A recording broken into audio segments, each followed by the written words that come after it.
Today we are studying second law of Sir Isaac Newton.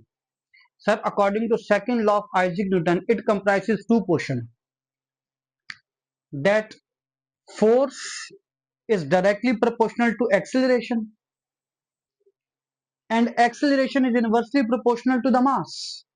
Means as we increase the force, acceleration will be increased, and acceleration is inversely proportional to the mass.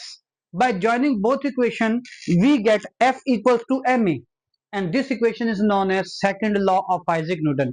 But today we are discussing that relate second law of Newton with linear momentum. As we know, linear momentum, what is momentum?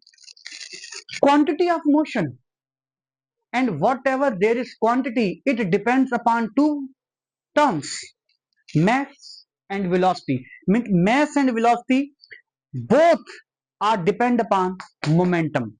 So we can finally say कि sir momentum is a product of mass and velocity. कि जब मास और velocity आपस में multiply होते हैं तो क्या बनता है? मोमेंटम बनता है. तो सर आज हम प्रूफ कर रहे हैं कि जो मोमेंटम है क्या वो न्यूटन सेकंड के भी बराबर है, कि ये सेकंड लॉ के भी बराबर है. सर हम क्या करते हैं, हम न्यूटन सेकंड लॉ का फार्मूला लगाते हैं F equal to M A. F equal to M आप वैसे का वैसे ही रखते हैं. एक्सेलरेशन की जगह हम V F minus V I upon T ऐसे भी हम रख सकते हैं. हमने मोशन में सीखा था कि जो एक्सेलरेशन होती है वो डेल्टा वी अपॉन टी होती है, और डेल्टा वी अपॉन टी को हम V F minus V I T भी कह सकते हैं. तो सर v इक्वल टू, अब ये अगर आप देखें, ये एम वी एफ को मल्टीप्लाई करें, एम वी आई को मल्टीप्लाई करें, तो एम वी और एम वी किसके बराबर हो जाता है? ये तो सर मोमेंटम के बराबर हो जाता है.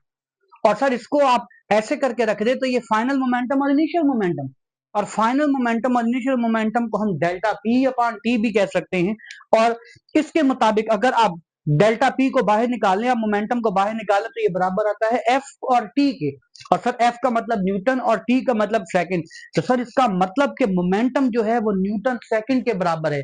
इस तरतीब के साथ हम ये प्रूफ कर सकते हैं कि जो न्यूटन सेकंड लॉ है उसको हमने रिलेट किया है किसके साथ? उसको हमने मोमेंटम के साथ रिलेट किया है.